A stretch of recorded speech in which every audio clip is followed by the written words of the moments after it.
What's up mga kaswerte? Napakaswerte po natin at kasama natin si Kaswerte Charles JM. Yehey! Wow na wow. At meron siyang katanungan sa akin.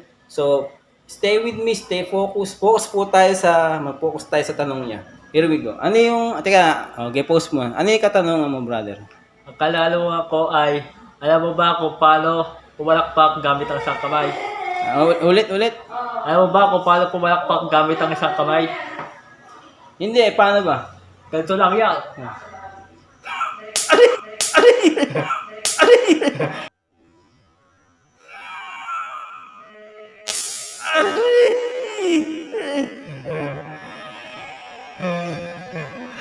Ang sakit na. Ang sakit, ang hirap ng joke nito.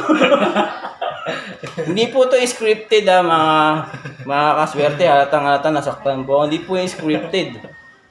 Ganun po para, ganun ang tunog. Ganun talaga yan. Ganun ang tunog ng isang Tunog talaga yun. kamay na palakpak. Ganun pala mga kaswerte ang tunog ng palakpak ng isang kamay. Pero Sorry. hindi po yung scripted Sa mga nagsasabi po scripted, nagkakamali po kayo. Leave by comment Pag na. po talaga siya. Leave by comment. Ang sakit po. Hindi po papayag kung hindi po yung scripted. Di ba? May scripted bang nasaktan? Oh, thanks for watching. Yan po. Ang tanong po niya, ano po ang tunog ng one hand clap? Isang palakpak na kamay.